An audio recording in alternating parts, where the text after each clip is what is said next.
This program is a collaboration of personal opinions and individual free thought. It does not represent the views or narrative of the mainstream corporate media hacks. Viewer discretion is advised. And here we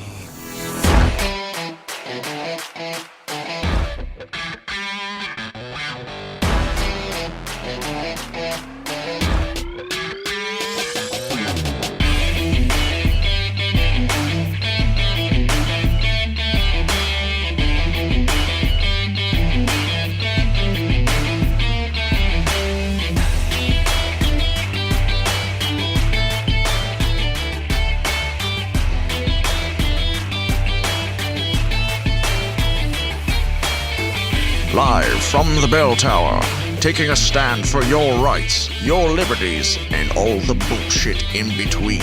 You're listening to Break the Bell Podcast.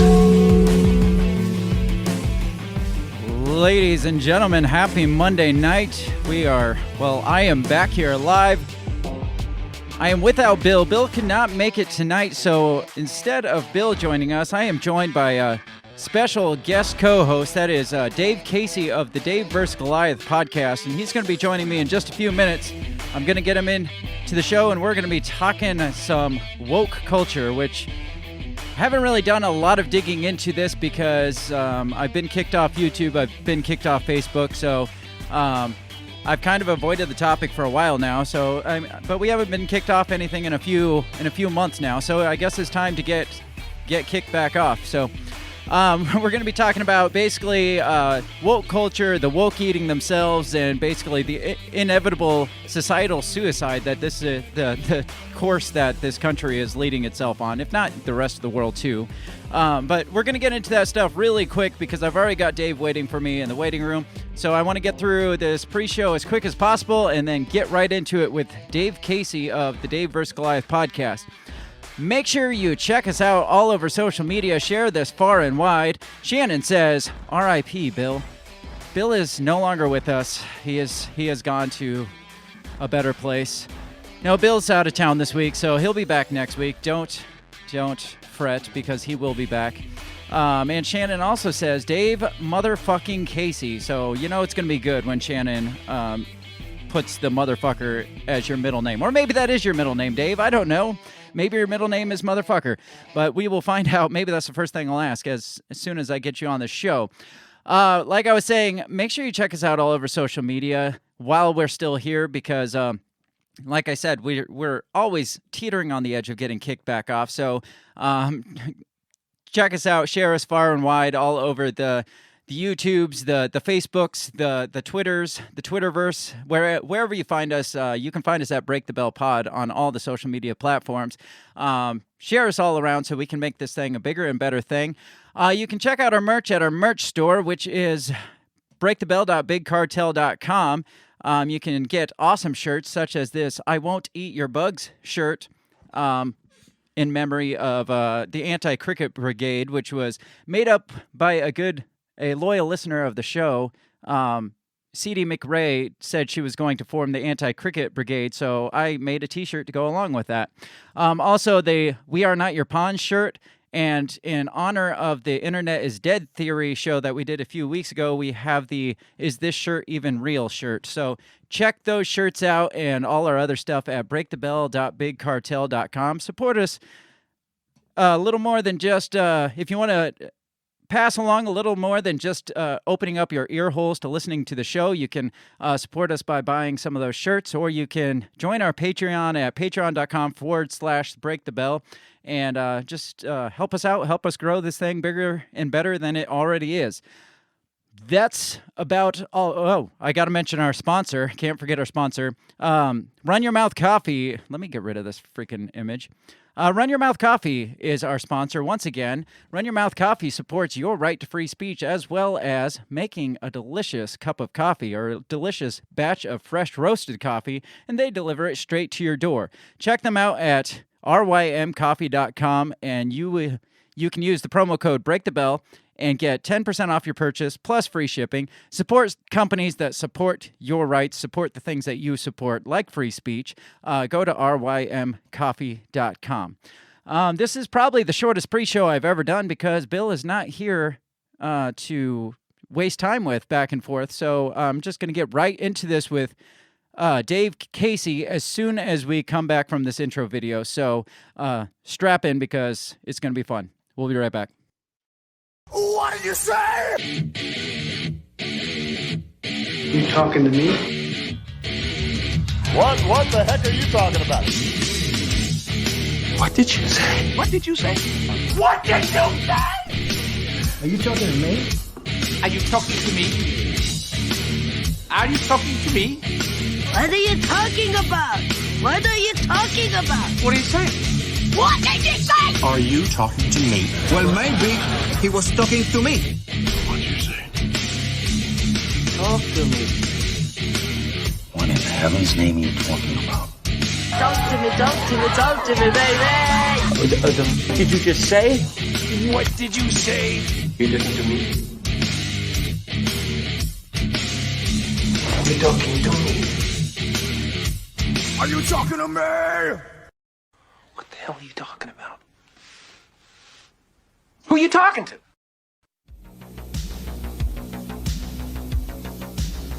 Ladies and gentlemen, welcome to the show. Dave Casey of the Dave vs. Goliath podcast. Dave, how's it going? What's up, Craig? It's going well, man. Me How too. are you? Good. How are you? I actually you were recommended to my show by one of our most loyal listeners, which is Shannon Lee, because she apparently loves you and titled you Dave motherfucking Casey. Is that in fact your real middle name? It is. It's my government name right there. it's on. 4 words. Yeah. Yes. That's it. Dave Motherfucker. That's 2 motherfucker words. Casey. Yes. Yeah. So I love Sharon. I love Shannon too. She's the best. She's man. you can't call her Sharon on this show. We're not allowed to call her Sharon because we're her favorite. So we don't call her Sharon because we just have that back and forth. She continues to right. call us her favorite, and we continue to call her by her government given name as Shannon motherfucking Lee. I'm into it.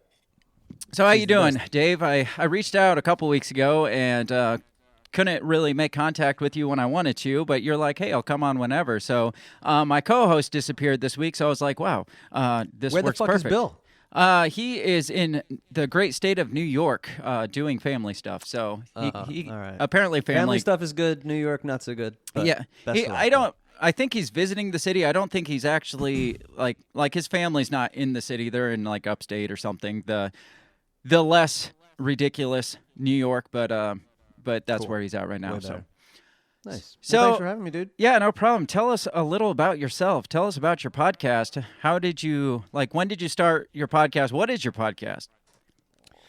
I started it probably like a year and some change after the lockdown started. I'm like a perpetual procrastinator, so it was like always something that I kind of wanted to do. Yeah. But like in the back of my head, I always said stuff like, nah, there's enough Liberty podcasts or whatever. There's no, I don't need to do, I don't know. Right.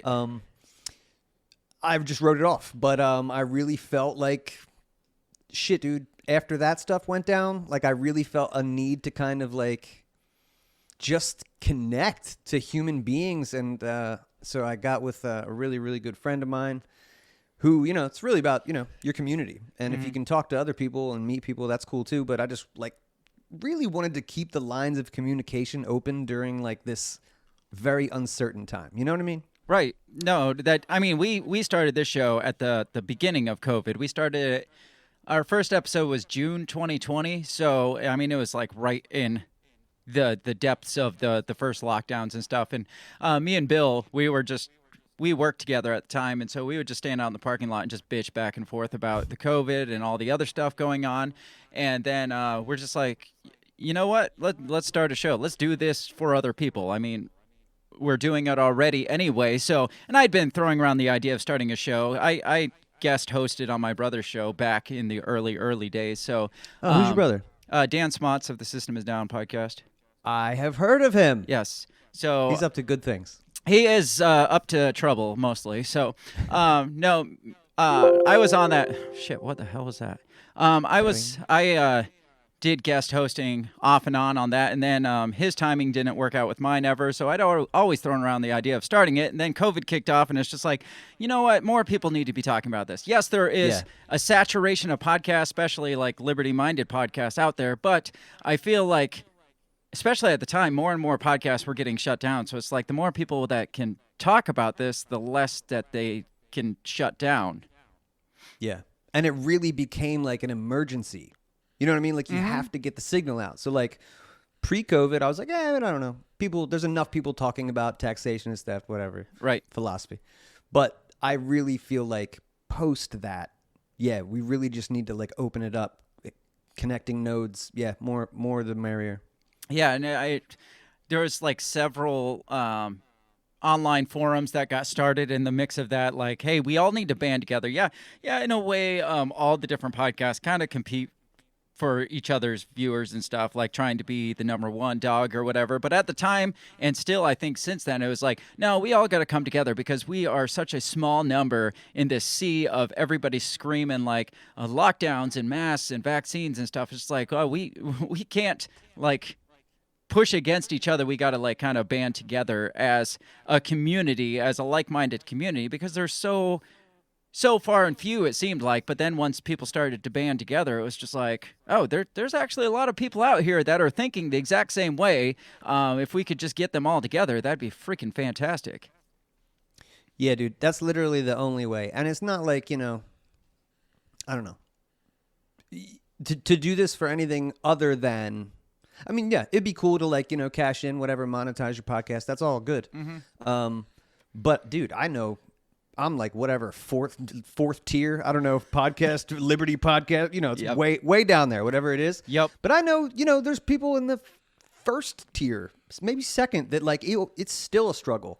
You know what I mean? I know lots of Monica Perez, for instance, is like up there for me with Dave Smith. Like her podcast is so valuable, and I know it's a struggle for like your shadow band.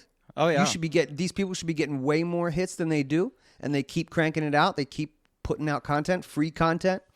And so there's no like easy path to like celebritarianism. You know what I mean? I don't know. Right. Keep cranking it out. Have some fun. No, if you come and try to do this to make money, you're doing it wrong. I mean, at the end of the day, it'd be nice to make money doing this, but if your intent going into it was, hey, I want to go be a podcaster or a YouTuber or whatever and make some money, this is the wrong path, because we're kind of we're not really speaking to the people that support the people that pay out in this kind of field. Yeah. Speaking of which, I did know that Dan is your brother, and you guys are absolutely, both of you are crushing it with your own show and now with the Two Scoops. And I just think, man, everything in-house, your merch, your graphics, it's just like, if you're going to do it, that is the way to do it. Yeah. So yeah, cheers to you guys. My whole thought was at the beginning of the day, even before I had a single listener, I was like, I'm going to go and do this as best as I can. And as I'm going to make this look like something that I want to listen to before I start it. I mean, there are people that get into it with like, whatever they have, and that's fine. If you start with like a freaking computer mic or whatever, and you get into it and work your way up, that's fine. But my whole thought was, I'm going balls to the wall, and I want to make something that I want to listen to before I ever put anything out to the public. And so that's just my theory on it, and that it works out. I enjoy listening to it, even if nobody else does. So that's all that matters to me. Yeah, it's fun, dude. People pay a lot of money for therapy, $100 an hour or whatever. So it just sometimes, I don't know about you, it's just, again, it's like about communication. You can learn a little bit. Sure. You can feel better about, your day, just like, I don't know. Right. Yeah, it's important. Yeah, you get to unload a lot of shit off your chest, and that's really all that it's all about. So, and you get to meet a lot of cool people in the process. So, Dave, when I asked you to come on, I asked, do you want to talk about Italy's far-right election bullshit that's going on, or do you want to bash on wokeness? And you're like, I really like to bash on wokeness. And I'm like, all right, let's do it. So I feel like it's all connected, though. It is. It's full circle. It really is. And I'm going to actually, at the end of the show, I pulled up an article just to make it go back full circle because we can't leave out the Italy far-right stuff. But I want to start with the wokeness stuff first because, I mean, it's just everywhere. It's just in your face. It's brainwashing at its finest. Like the phrase wokeness or the term wokeness is almost like it's just ironic because the people that are the most woke are the most brainwashed, which means they're the most asleep, in my opinion. So it just like the term wokeness is just it's an oxymoron to me. Well, this is one of the things that they do, and I'm not sure how old you are, but there was a time when woke was like awake was the thing. Are you awake or are you asleep? Right? That was the first thing, and then I think that kind of morphed into like, oh yeah, that shit's woke. If you said woke maybe 12 years ago, I don't know. Time's getting crazy for me, but at some point that was not the shitty right connotation that it is now. So that's what they do. They destroy the language, and then they turn it into whatever. But yeah, right now wokeness is awful. The first time I was accused of being woke was I was talking some like just randomly conspiracy type stuff, just talking through it as I do, and somebody's like, "Whoa, aren't you woke?" And so yeah, it's crazy that how it's completely changed. Like the crazy conspiracy theorists were the woke people 7-8 years ago, but now if you say woke, it's part of this conforming to this whatever societal non-norms. You can't even call it societal norms because it's ultimately the breakdown of societal norms is what There's no such thing as societal norms. I don't think any.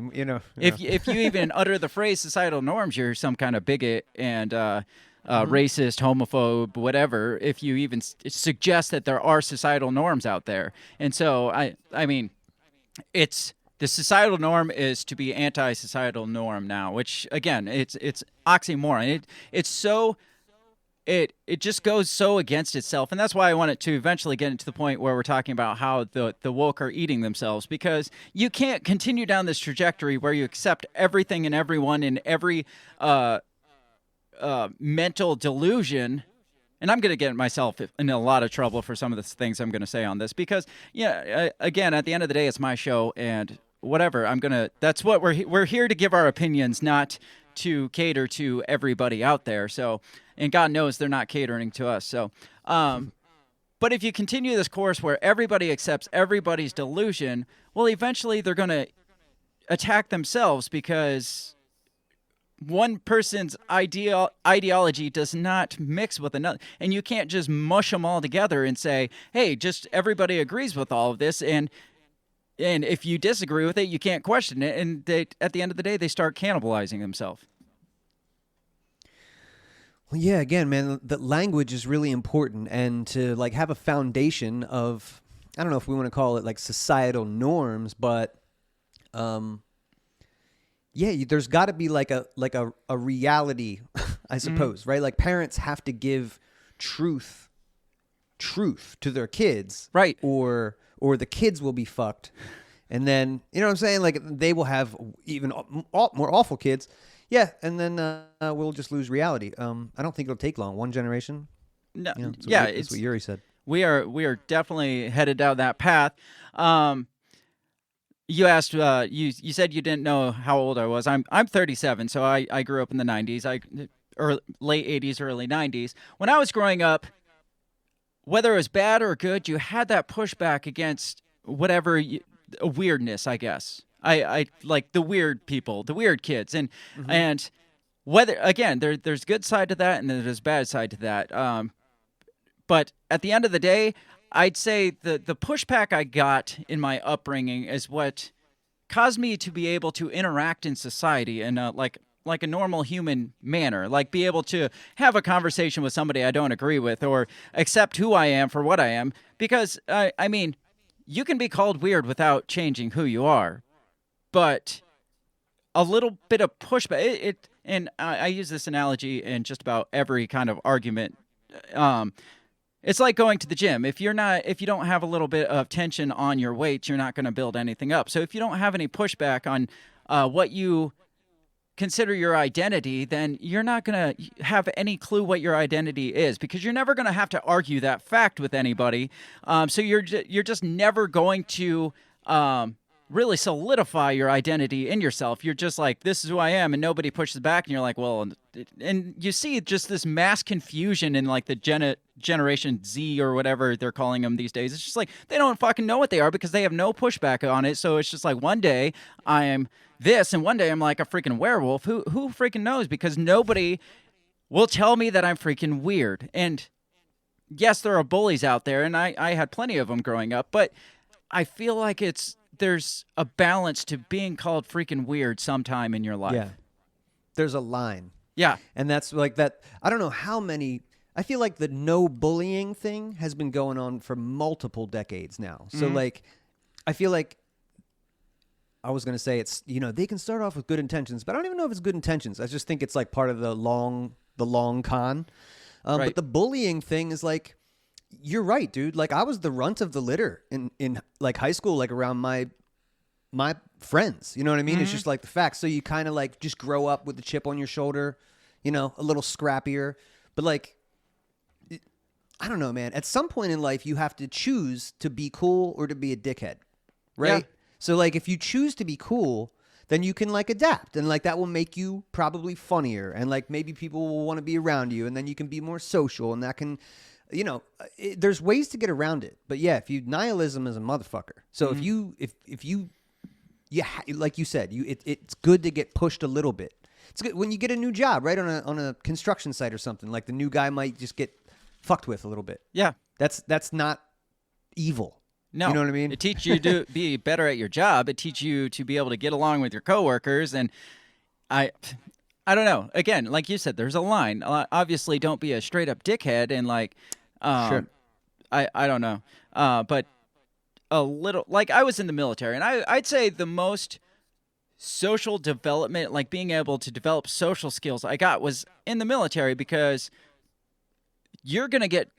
people are going to talk shit to you and treat you like shit constantly, and adapting to that is what made me be able to pretty much approach any situation and any person, be like, look, I am who I am. Who gives a fuck? And if I feel like if I didn't go through that experience in the military, where there was quite a bit more pushback than in normal situations in my upbringing, I wouldn't be able to succeed in society the way that I feel like I have. So I don't know. I just feel like just a little bit of pushback. And nowadays we've been hearing about this it's not like a current thing, but the whole safe space scenario, where it's just like, if somebody's mistreating you, you got your safe space. You can go, you don't have to deal with it. And this was like in school. Kids growing up didn't have to deal with any sort of pushback, any sort of like conflict. So they didn't learn conflict resolution out there. So they didn't learn how to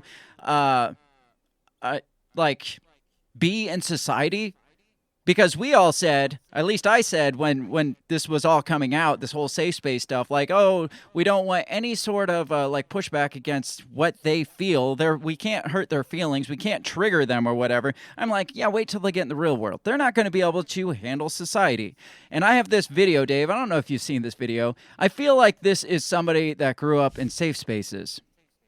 I can't calm down. I can't be fucking touched. I didn't touch you, man. I was raped not that long ago, and I can't stand another man touching me. Well, no one did that. Okay. I just can't. Is this a prank? I can't. He won't go away. He needs to go away. He's the fucking problem. I need to leave? No. Just welcome. We'll take you to the I still got, okay. She threw some of my stuff. Okay. Where's your stuff? Hell if I know. I'm so sorry. You're not sorry. She wasn't sorry when she cut in line and then you! screamed. I didn't see you! To make it... I just asked her if she saw anyone in line. Just fucking leave. Just go. That's an adult. What do you think about that? This goes on for a while, and she just goes nuts and starts screaming. I don't want to blow my earbuds out, so I'm not going to continue. Yeah. I mean, there's like she says, I was raped not too long ago, so there is that. Like, she probably has some PTSD in there, but the story of this is apparently she cut in front of him. He's like, ma'am, did you not see the line here? And she freaked the fuck out like that. He didn't touch her, according to him, and she just freaked out. And I feel like it's just like, that is somebody who has never been taught conflict resolution before. Yeah, man. And I think that there's millions more of those people than there are of, like, say, libertarians. Yeah, scary, like, isn't that's it? going to be, that's really challenging. Like, they are a huge voting block. And I think those are the people who really, like, propel the COVID insanity. You know what I'm saying? Yes. She's still wearing that mask. Right. At Walmart, sorry. no less. It's like God knows what kind of germs you're picking up on the shopping carts, on every door handle, and I mean, you've seen the people at Walmart videos, I'm sure, or pictures. That mask ain't helping you too much, lady. But yeah, you saw that during COVID, just like people just losing their goddamn minds because somebody wasn't conforming to what they thought was safe, or they weren't wearing a mask, or I don't know, we're within 6 feet of social distancing. And it's just like, we don't know how to have a damn conversation anymore. We don't, like, if somebody said to me, excuse me, the line's back here, my response would be like, oh, my bad, or whatever. I mean, I'm a pacifist for the most part. I'm like, even if I didn't cut in front of him, I've been like, yeah, you're probably right, goodbye, and walk behind him. Who fucking cares? This lady has clearly never experienced any sort of conflict that she's had to deal with, or she has some serious emotional thing she needs to really work out. It's crazy, man. And, you know, I will approach all these crazy ass people with empathy. Like, I am sorry that you're crazy. Yeah. You know, that, right.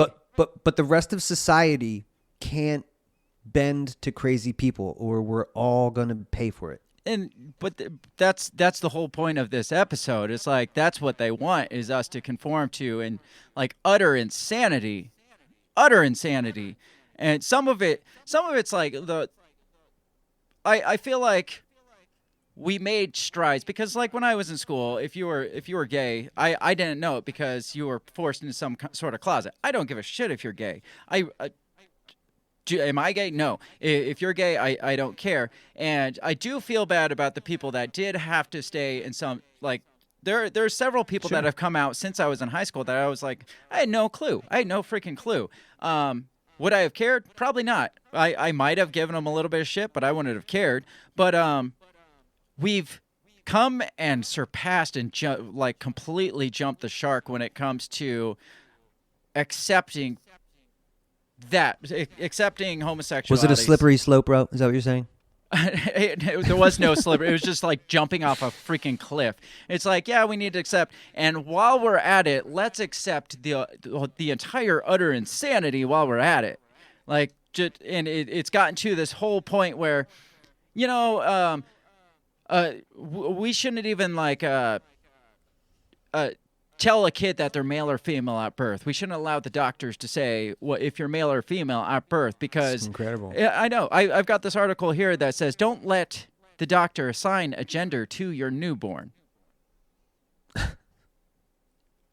Oh my gosh. What? Like, what is this hurting? Like, this is supposed to be some total like bigotry and some total oppressive world we're living in, because we let the doctor and they even said to input his own opinion on the gender of this baby.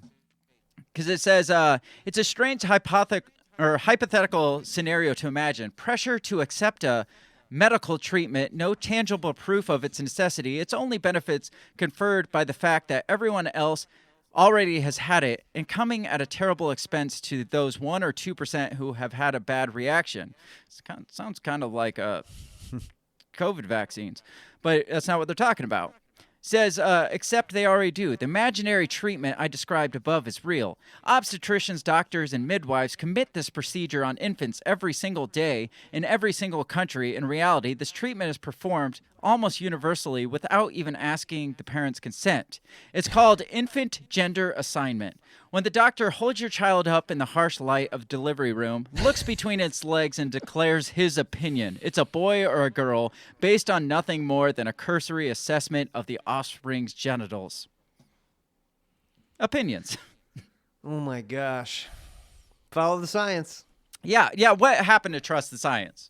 Because, like, on one hand, the same people are screaming trust the science when it comes to COVID, but on the other hand, they're like, this is just this doctor's mere opinion that he just happens to look at this person's genitalia and says, this is a boy. This is terrifying. Again, man, yeah, one generation of doing this to kids, like not assigning gender I said it, assigning gender. Stop it. Yes, hold up the baby and tell the mom what it is. Yeah. Like, what do they want? To say, hey, it's got a penis. I mean, call it whatever you want, lady. It's got a penis. It's got something hanging between its legs. You decide. You decide. No, Right. She can't even decide, because then that would be her No consent. pushing her beliefs and opinions on the child. So we got to wait till they're in their formative years, like 4 or 5 years old, and be like, you know what? I know that thing is between your legs, but that's nothing. Don't just ignore that.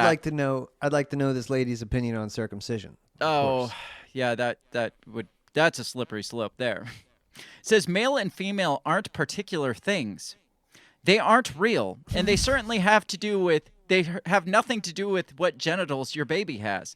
They're merely a doctor's opinion, and he's stepping completely over the line by forcing his opinion on the baby. Oh my God. This is a Christian. Did I see that? Rethinking Christianity or something? It says it's called standtoreason.org, str.org. Yeah, it says clear thinking Christianity. Yeah, you're right. I missed that part. Wow. Okay. Yeah, we're jumping so many hurdles with this one. Yeah, they're going for it. Like, I feel like we've completely degressed as society, because back in the 50s or 60s, and I've probably given this analogy or this thought on this show, but I'm going to say it again because it's my show. Back in like the 50s and 60s, if a little boy decided to like play with a doll or wear a dress, his dad would be like, "Stop being a fucking Nancy," and be like, and call him a little girl. Because of that, he's like, "What are you, some sort of fucking girl?"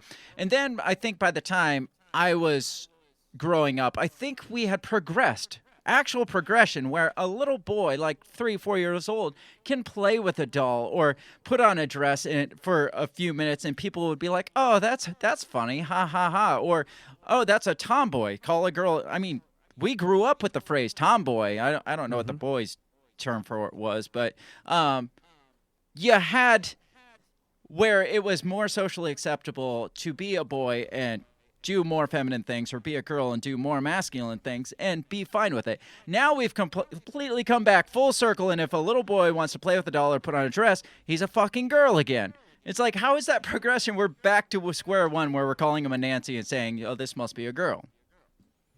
And it took multiple, like you said, multiple generations to get here. It's almost like, like the strong men will lead revolution, and then it will create good times, and then the good times create the weak men. It's like that, dude. It's like, and the weak men create little girls, apparently.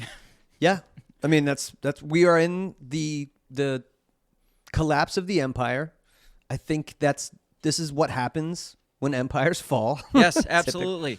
Like, and the scary part is we've hyper focused now on the children, because it was like people coming out in high school or people coming out in their adult years, and now we have hyper sexualized, I think, in a way, the children, and that's the scary part to me, because again, they're in their most developmental stages, where their brains soak up everything you put in them like little sponges, and so we give them this whole thought that it's just like, you know what, there is no boy, there is no girl, and God knows your genitalia doesn't decide that. Like, we're putting this in, like, how can you develop as a child without having certain structural societal norms implemented on you? Yeah, man. That's what I'm saying. You have to, what's that? I love the movie The Crow, and I think I'm going to butcher the quote, but it's, like, mother is, what is it? The word of God is what the mother speaks, like, according to the child, something like that. Meaning, like, you are literally laying down the foundation for your kids, right? Of reality. So if you're living in an upside down, then that's what you're going to give to your kids. And I feel like that's what's happening now. Parents taking kids in the name of wokeness, right? Taking kids to drag queen story hour, or worse, like drag queen I was bar just about hour, to ask you. I was just about to ask you, what do you think about kids and drag shows? I think, well, I don't know. Just weigh it out. There's the good and the bad. No, it's the worst fucking thing ever, dude. I don't know. It's, man, your brother and I were talking about this with another libertarian on his show the other day, and it's weird that the results aren't in yet. Like, people aren't sure about this. You know what I'm saying? It's kind of like the COVID vaccine. We don't know the long-term effects. We know the short-term effects. We're starting to figure out the couple months out effects, but we're denying those effects. But we don't know. We won't know the long-term effects until like 50 years down the road. You're not going to know the long-term effects of pretty much like this image here. This is a 5-something-year-old girl sticking dollar bills in the underwear of a mostly naked man dressed as a female, I guess, or drag queen or something. How is this acceptable? I don't care what your opinion is of transgenderism, of drag queens, whatever. How is it acceptable to have a stripper at a child event with kids sticking money down their underwear? It's only acceptable if it's a trans person. Yes, I was going to say. I'll tell you that. Like strip clubs are called adult entertainment for a reason. What is the difference between what is going on in this image here and a strip club? And a side tangent, wasn't just like not too long ago, strip clubs are pretty much misogynistic and exploitative and stuff, but Right. this is socially acceptable, and now we're involving children here. How? Explain. Right. And the regime libertarian answer is, well, you know, you can shame them, the parents, that is, but nothing to do. I don't know, man. This is some shit that has to be dealt with. Yeah. It's not okay. And whatever you have to do we don't live in Ancapistan. That's what libertarian brethren, we do not live there or anywhere close. We live in the greatest empire in the history of the world. So you got to do with what you got. And well, there's the whole this has to stop. Libertarian mantra of if you're not hurting somebody, it's not a crime, victimless crime. What about the development of a child? Like, how are you harming this child's mentally, not only from like sexualization? Because I mean, this is a kid putting dollar bills in the pants of an adult. What about the ones where the kids are dancing around and adult men are throwing dollar bills at them? It's like, you're saying we're not harming them in some way mentally here? Absolutely. Absolutely, dude. And look, it looks like parents in the background there. I don't know. Yeah, the parents are has a cell phone. It looks like the mom taking a picture with a big old smile on her face, and there's balloons in the background. Like, this is the kid's birthday party, and they hired a stripper. Party, right. And, this is, again, man, I don't know when they started. Like, I remember, it was probably like 94. Remember Matthew Shepard? That was like the first hate crime. Huh. That kid was like a gay kid who was like, beat to death. Oh, yeah. In some Midwest town. MTV made it, they talked about that for like years. Again, this was like, and back then, dude, it was like, holy shit, like, I've never heard of this. Like, who would do that to, that was it's just like the end result of that push, right? Like, that's like the start of like, I don't know, man. We don't need to go off on like a hate crime tangent, but like, it's just doesn't make it worse to murder somebody because you hate them. Like, it's murder. Yeah, right? Murder's murder. So like that, either way. Murder's murder. But they, they're really great at attaching your empathy, like your natural human empathy, to like a cause, right? So like attach it, and I feel like maybe that's, those people my age that have kids that are growing up now, and they're just like the bastardized version of that, like Multiplicity with Michael Keaton. Yeah. It just, starts off maybe with good intentions, and then, man, you end up with like this absolute just demonic shit. Yeah.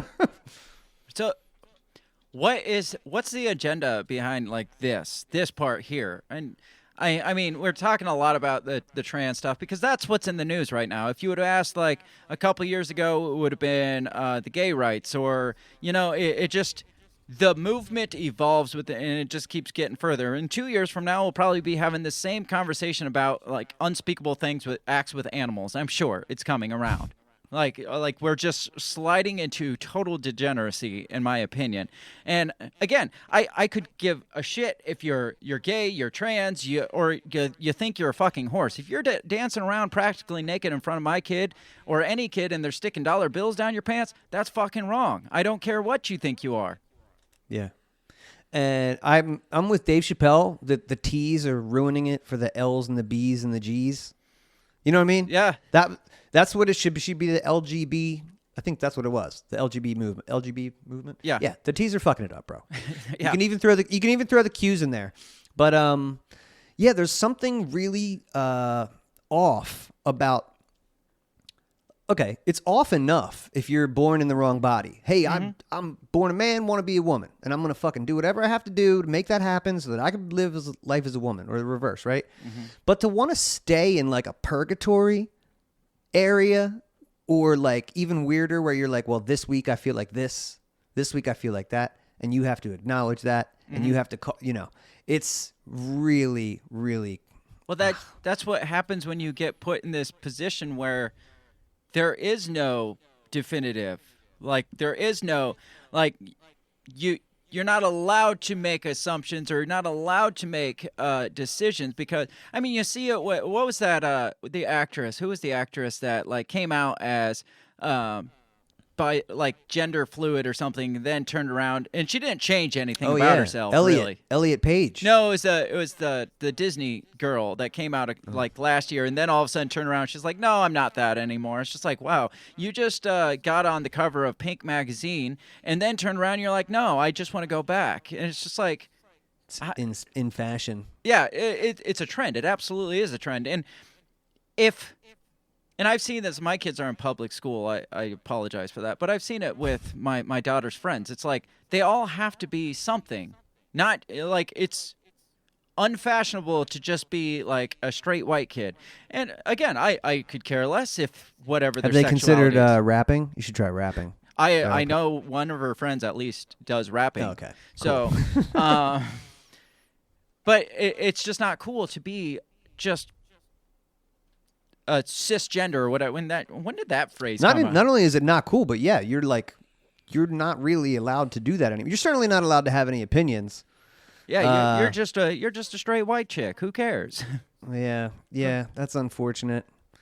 And I feel bad because it's hard enough being a teenager. Like it always is. I remember what it was like to be 15. Can you imagine if you were 15, dude, and you could go to like the guidance counselor and they would like affirm whatever the fuck you said. Yeah. I'm fucking. Not only affirm it, but may pressure you to be something else. A lot of times, that's what society is like. Are you sure you're not this? It's like, no, I'm just kind of having a hard time right now. Demi Lovato, that's who it was. Shannon piped in. So, yeah, it's just like, are you sure you're not? No, but you could be this or this or this or this and this and this and this. And we haven't even touched like gender pronouns and stuff like that. Like, man, grammar was hard enough to learn when we had two fucking pronouns. Now they butcher the language, man. Yeah. Now, excuse me. Now what are we supposed to? Now what are kids supposed to do? And I don't know. I feel like if somebody's like, no, I don't want to be called Jill, I want to be called James, and you're like, no, fucker, I'm gonna call you Jill, then you're just being a dickhead. But to expect somebody to be like if somebody's like, oh, him, and you're like, actually, it's Zer, you hateful bigot. It's like, what the fuck does that even mean?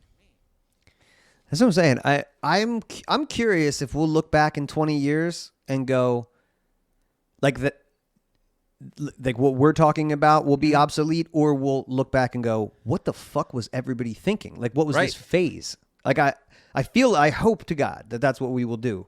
Well, but I feel like it's getting so far out of hand that, and I'll probably talk more about this as we go when we get into them actually literally eating themselves, but it's getting so far out of hand that it's got to shift drastically back, because you're going to get those people that were like, oh, we're kind of on board with this. Yeah, this is fine. And then it's going to get to the point where it's like, what the fuck? No. Okay, we're not doing that, and because we're just gonna throw it all out, just scrap it all because this is all ridiculous now. And I feel like we're getting there. You're getting enough people that are like, when you see like drag strippers dancing for children, you get enough people that are like, no, fuck it. This whole trans movement is ridiculous, obviously, and even if you support trans rights and stuff, this puts a very negative light on the trans movement or the LGBTQ plus RST whatever movement, to the point where people are just going to see this and be like, oh, they're all fucking perverts. Let's just back up over here, and it's just going to shift back hard to the right or whatever direction, I guess, to where it's just like, no, fuck all of it. That's it. That's the perpetual pendulum swing, and that is what I've been saying lately, is that when this comes back, and it absolutely will, probably with Trump, like, dude, the hammer that gets brought down will be righteous. Yes. Because I've driven through middle America, right? I know I live in a blue area, whatever, but most of America is not Biden country. It's Trump. It's Trump country. I don't care what you want to call it. That's what it is. It's rural, conservative America. That is the majority of the landscape. And I'm not even that.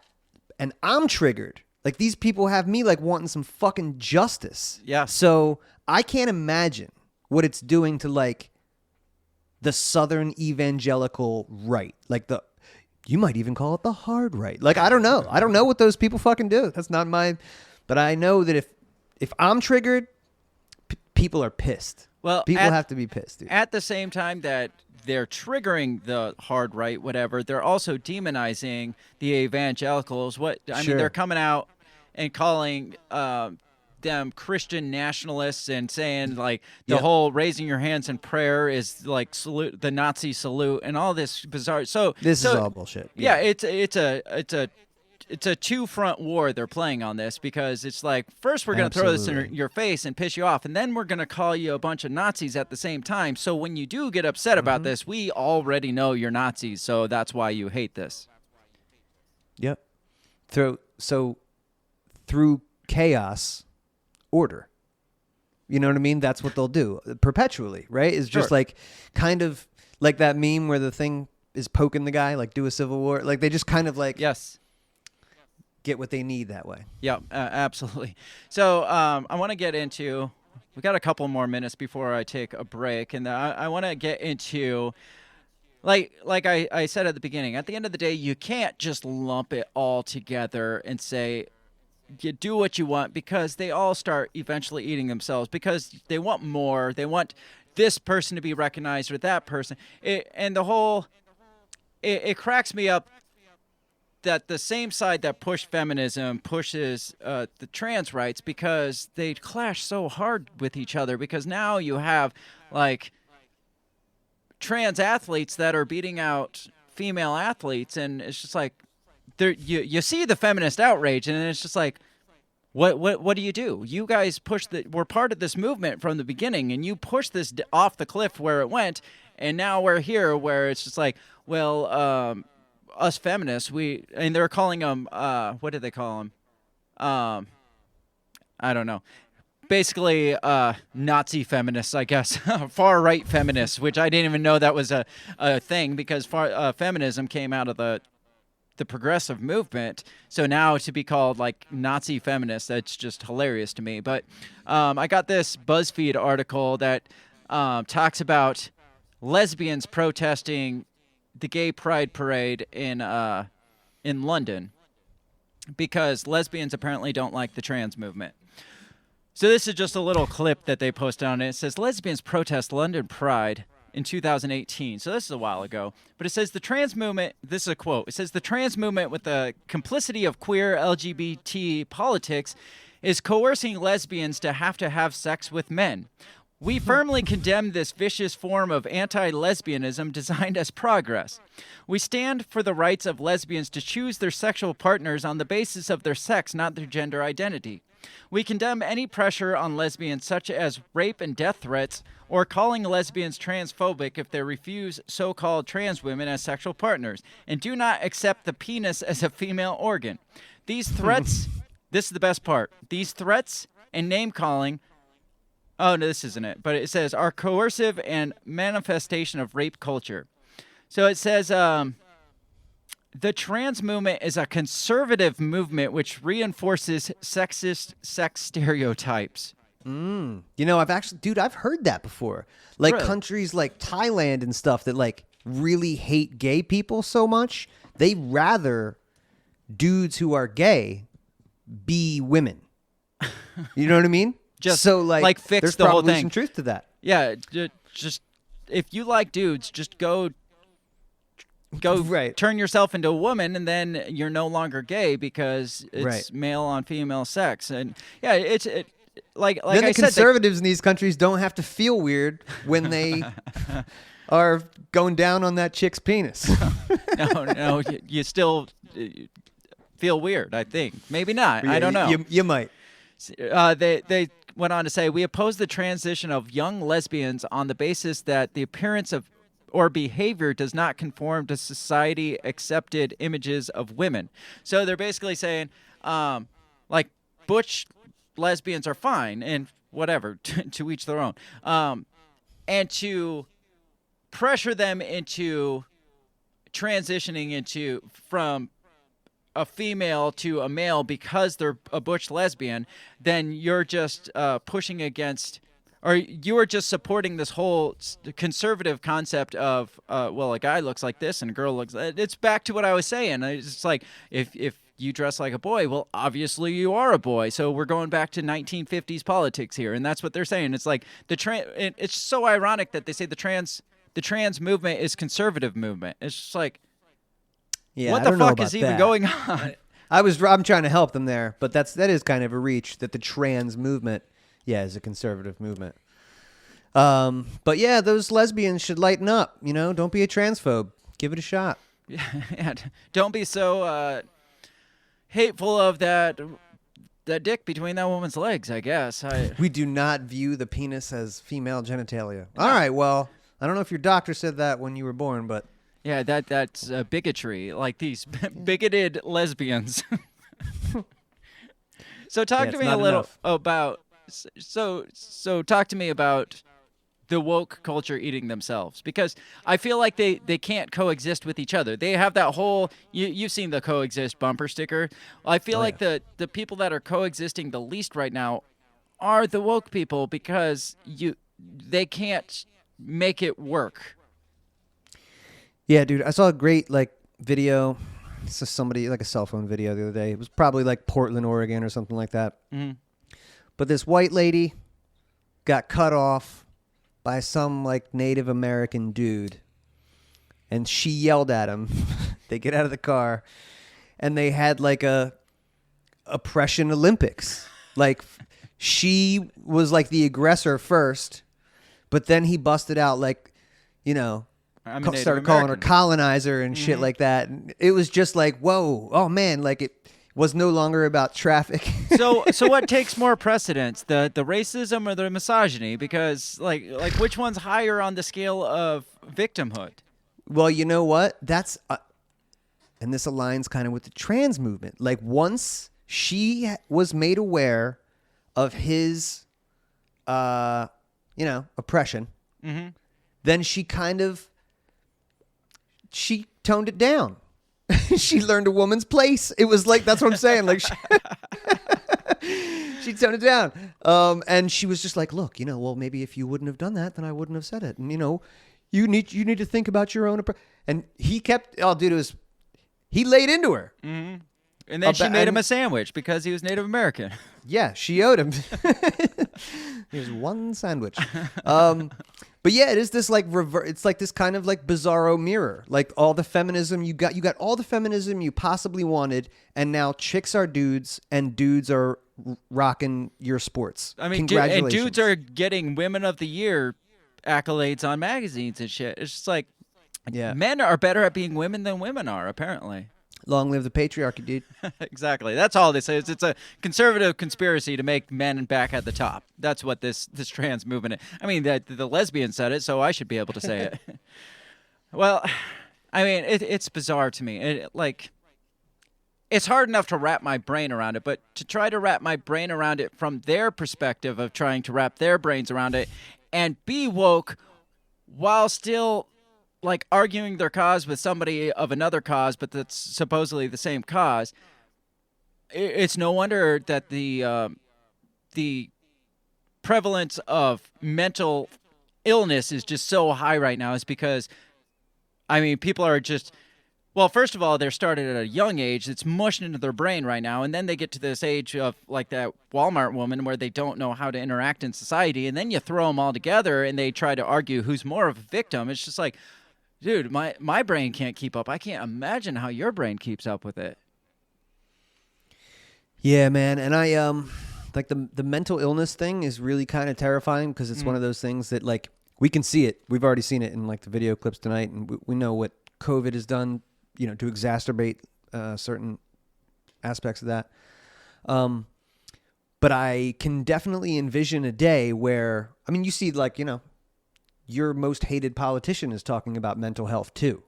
You know what I mean? So they're using that the double side of that. Those COVID contact tracers could probably be used to like, you know, stop in and check on people's mental health or things like that. Attach that to the red flag laws and things like that. See something, say something. Right. Yeah. I mean, that's scary on itself. Like anybody that's got a history of mental illness from a doctor right now can't legally purchase or possess a firearm. So let's get this brain chip in there. It's like, yeah, something's a little off with the serotonin levels in your brain. So you probably shouldn't own a firearm right now. And it's just like, man, there's so many rabbit holes we could go down with this, and we could be here all night, I guess. It is about time to get into a break. You got a little bit longer to chat about this after the break? Yeah, no doubt. All right. We usually take 4 or 5 minutes, and I get myself something to drink, and then we'll come back and continue down this crazy trail and see if we can get kicked off YouTube again. So I'll be right back in just a few minutes.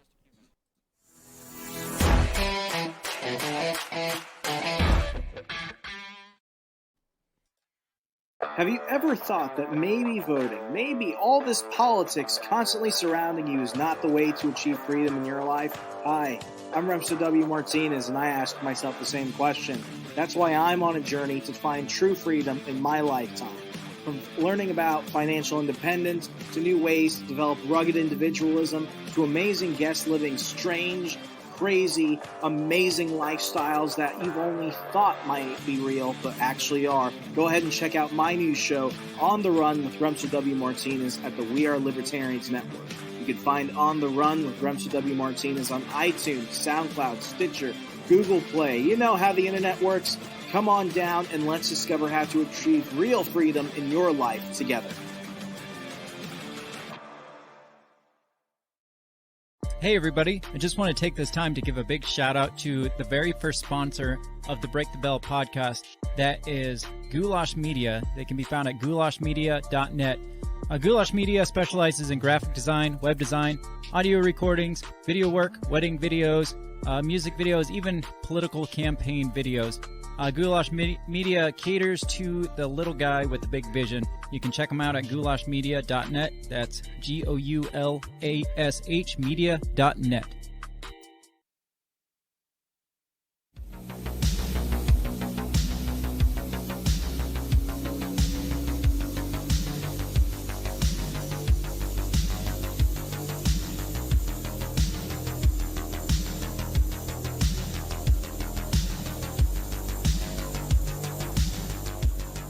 All right, and I am back with Dave Casey of the Dave vs. Goliath podcast, and we're talking about the cannibalization of the woke culture, and then also, I guess you could call it the impending suicide of society as we know it, in my opinion, anyway. Do you think, Dave, it leads to our demise as a culture, or do you think it just, like we were kind of talking, it just perpetually cycles like hard back the other direction? Like, where do you see this going?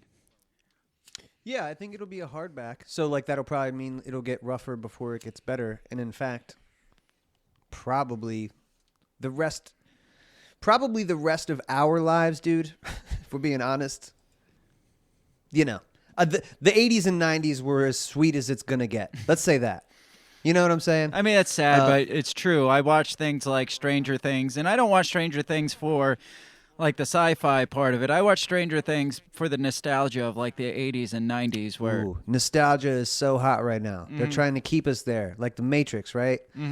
You believe the year is 1999. You know, like the peak, that was the peak, because pretty much 2001, ground zero, that's the epicenter of the emergency state and everything that would come, you know, everything that sucks after that. Yeah, we talked about that quite a bit on our 9/11 episode, and since then, of how nothing that we're going through now could have happened with the COVID restrictions and all the like sacrificing our rights. None of that would have happened if it wasn't for 9/11 and the obliteration of our rights then. Because I mean, we were pushing hardcore, and we've kind of been on this sort of path in our episodes. They just all kind of tie back together. We talked about how the anti-government sentiment of the 1990s and how there was actually quite a bit of, it seemed like maybe we're going to win at one point. And then Oklahoma City happened, and people started like going underground, and then 9/11 happened, and it's just like everything just went out the window. So if 9/11 didn't happen, I feel like maybe that progression we're getting against this like total like destruction of a government, maybe would have seen, we would have got to a point now in 2020, 2022, where we would not have cowered to the freaking oppression that we got under the freaking COVID lockdowns and shit. Well, dude, this is like the worst part about government in that, and there's no way to measure the potential that we've lost, like as a species, from what they've done. You know what I mean? But man, every step of the way, they inhibit human growth, you know, natural flourishing, human thriving, and, you know, anything that has to, again, government is just murder, nihilism, death. That's what it is. Anything else is public relations. So, yeah, when you think about just, you know, like what could have been, dude, probably flying cars, all that shit right now, you know, if they wouldn't have capped us at the knees every 10 or 20 years. Right? Either through a financial crisis, just to, you know, wipe out all the wealth, wipe it out, to steal the wealth. That's a really great way to do it. Obviously, monetary policy is their number one weapon. It's the way they fund all the wars and all the, you know, that's how they truly do the consolidation game. Sure. Yeah, it's awful. It's fucking... Let's move back to a little bit what we're talking about, because I wanted to talk about, like, because I feel like we talked about how there was the line and then they just jumped off a cliff, and it's just like, where is the line when it comes to like acceptance and you know, just accepting people for who they say they are or what they want to be or whatever? What is the line? Because right now this is what we are dealing with right here. Right. This is a teacher in Canada, a teacher of students. We're talking about like the susceptibility of children and in teenage years, and how their brains are just mush and just like absorbing everything that's thrown at them. Then you throw this at them. This teacher with these, this isn't even real. This guy showed up. He was a male teacher one year, and then the next year he showed up with prosthetic size, I don't know, they said they were like 30 pounds each, prosthetic bosoms. What do you think the odds are? And I only heard this like days after this story broke. But somebody said, what if this guy's trolling? Like, yes. That would be I just want to say that would be a great troll. Yes. If that's what you're doing. I have that, but I wanted to first talk about this guy, and then I want to talk about the possibility that this person's trolling, because I mean, I'll get into it more, but what do you say to somebody even if they're trolling? You've pushed this line of you can't question it. So even if he was trolling, and it goes back, like, even with like the gender neutral bathrooms, it's like you get some perv guy going into the gender neutral bathrooms and checking a chick out. It's just like, you gonna tell that guy that he doesn't identify as a woman? Because you've told us we can't tell them that no, they don't identify as a woman. So you set us up for failure. You set us up to not be able to question or push back in any way, shape, or form. And like in this guy's case, it's straight up illegal to push back against this guy in Canada. Like they have their hate laws are so ridiculous. It says Canadian high school says it's illegal to criticize trans teacher with huge prosthetic breasts as it's claimed disturbed students are skipping her class and the school board is refusing to address parents' concerns. Dude, when I was in high school, they would send a girl home if her miniskirt came above, like whatever, it was too short. Yeah. You know what I'm saying? Spaghetti you don't get straps. to just. You couldn't wear spaghetti straps. And this school has a no nipple dress code. Yeah, but this man is living out his sexual fetish in middle school or high school, bro. But they said the dress code only applies to students. That's why they can't address this person with. And God. Then the other thing is there anything stating that this person can't show fake nipples because those aren't real nipples? So I mean, yeah, you could say you can't show your nipples, and he'd be like, well, these aren't my nipples; these are fake nipples.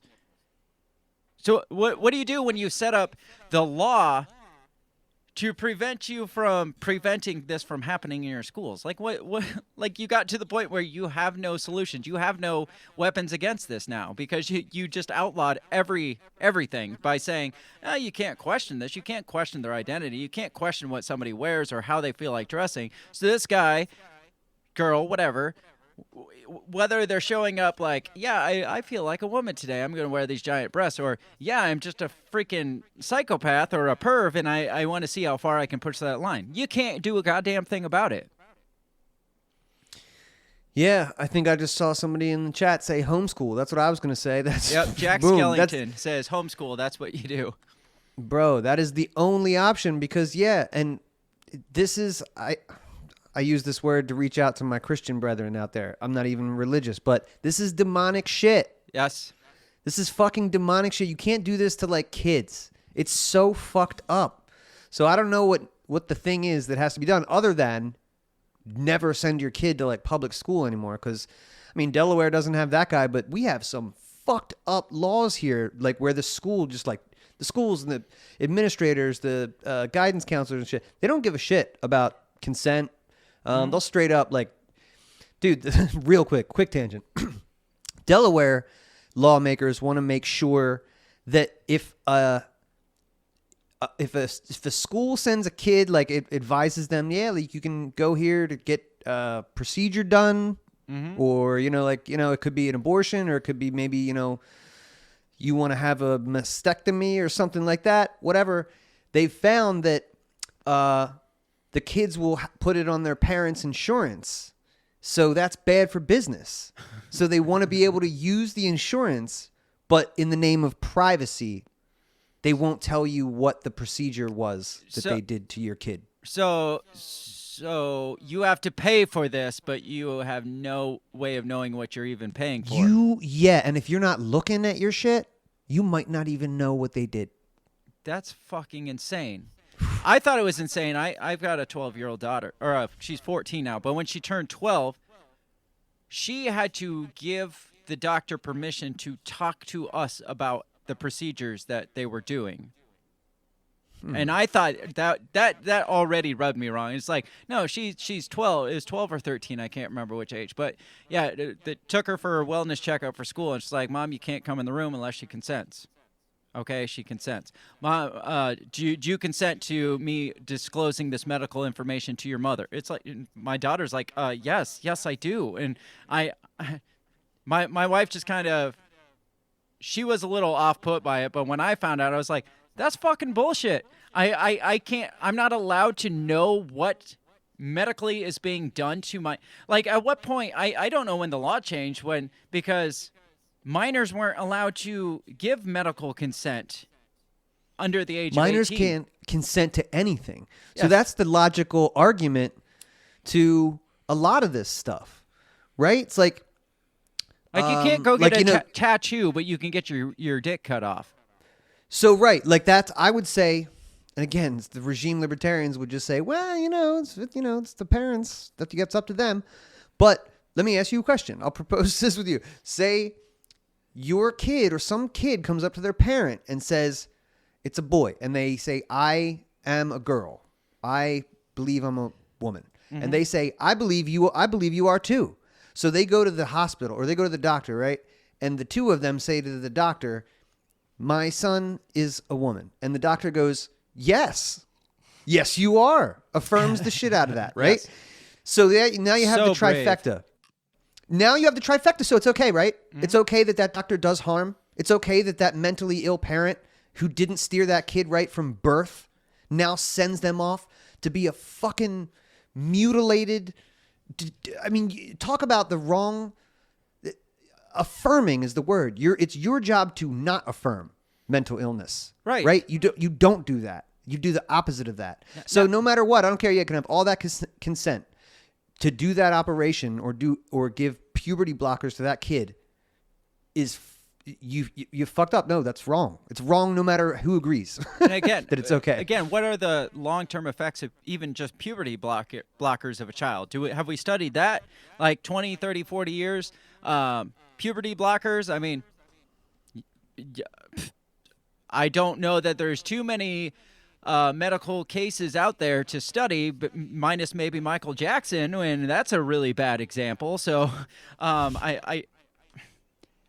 I would venture down the route of saying that's fucking child abuse. And I've used this analogy so many times, and you almost can't even use this analogy anymore. I'm like, now, say somebody comes to you and says, you know what, I'm not a person, I think I'm a cat. And I'm going to act like a cat, and I'm going to shit in a cat box, and I'm going to lick myself, and I expect you'd call them, you'd say in the very least that they have some sort of mental instability there. But now we're almost to the point where we can't even use that analogy because it's getting to the point where it's just like, oh, they said they're a cat. We gotta identify them as a cat. We're getting to that point where it's going to be that we have to affirm even that level of insanity. Yeah, we went too far.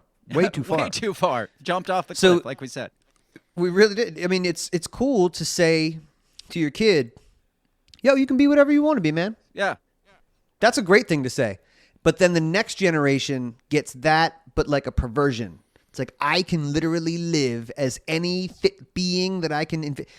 It only comes when, like, you have so much abundance. There's so many ingrates that never had a job, never worked anything, never built anything, never, you know what I mean? Like, it's just like an emptiness. It can only come from that, dude, I think. Your kid can say, I think I can fly, all you want. And you can say all you want. Yeah, that's nice, honey. But the second you say, yeah, go ahead and jump off that house, you're kind of responsible for the fact that they crashed and broke both their legs, I would think. Maybe not in today's society, because you affirmed that, yes, they were an airplane and they could fly. So maybe you are the brave hero that they want you to think you are. But at the end of the day, your child broke both of his legs. You are responsible because you're the parent, and that is your kid.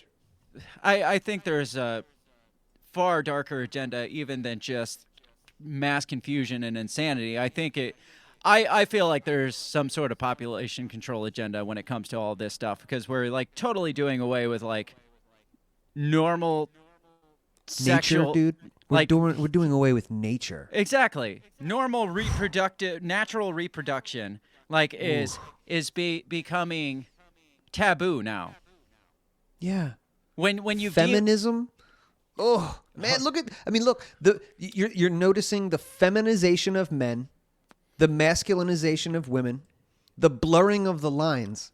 And I'm sorry, but those are really important lines. Yeah, look at man and woman. It's everything. Look at the rest of nature. How much of the rest of nature is just like, no, I don't fucking feel like. Yeah, no, you can be whatever you want to be, man. Even in nature, you'll find it. It's whatever, man. yeah. Those species are extinct right now because they didn't want to fuck enough. Let's get back to this teacher, though, because you kind of hit the nail on the head when you said, is this just a freaking scam? Because I found this meme here. Or not a meme, this post on Twitter. It says, apparently some anonymous student of this kid's class. It says, this dude is gaming the system. And Anon yesterday was in this dude's class. The teacher was almost fired for toxic masculinity last year, as well as not embracing woke culture. He He dropped red pills to his class, such as how silly gender-neutral bathrooms are. The school board hates him. He's now upping the ante to exploit the very clown world the school and society itself has created. His long game is most likely to get fired and then sue for discrimination. There is no other explanation, no better way to troll the clown world than to become an over-the-top caricature of a woman. Ooh. Well, once they find out he's a cis white male, he's fucked. But if they don't find that out, but can they question him? Yeah. They've set the system up to right. Like I was saying, you can't tell this guy that he's a scam artist because that goes against that's borderline illegal in Canadian laws, Canadian hate speech. If I say, no, you're fucking wrong, you're a dude, you're scamming the system. You can't say that. That guy could turn around tomorrow and take those fake boobs off and be like, you know what, I don't feel like a woman anymore, and go back to living his life like we were talking about Demi Lovato. And nobody can say a damn thing about it because you can't question it. You can't push back against it. You can't accuse him of faking or lying because that would be a hate crime. Yeah, it sounds pretty sweet, actually. Yeah, I mean, you know what I mean? If that's what he's doing, I mean, that sucks that you're doing that in the school. It's still fucking there's kids around and right. But it's better. It's a better story than just that guy being a psychopath teacher. But they set themselves up to just implode on themselves by going to this extreme because this guy will get away with it because you can't do anything about it. He'll probably sue. He'll probably walk away with a lot of money, and he's the winner in all of this. And the only losers are, like you said, are the children. And not the. I mean, the school's out so a bunch of money, but it's their own damn fault for making their stupid policies, I guess. Man, yeah, it sure is. I hope. Yeah, Canada's even worse than here, man. I remember pre-COVID, Canada was looking pretty sweet. Yeah, I remember all my like bug out plans involved heading for the northern border, and then COVID hit, and I'm like, no, I'm not going that way. That's not the way, man. No. Definitely. I mean, man, everything changed since COVID. You definitely want to go south. Yes. Of the border, if you're bouncing. So let's kind of shift a little bit because I don't want to just bash on the trans thing and all that. It's the whole concept of the woke eating the woke, and they have no end game really. It's just like once you give a little, it's just I want a little more. You got to keep going. You got to keep going. But first, I got this clip here. This is a video of, I don't know if they're students or what, but they're basically raiding a convenience store because it's obviously a symbolism of oppressive capitalism. But I want you to watch this real quick because this is hilarious to me.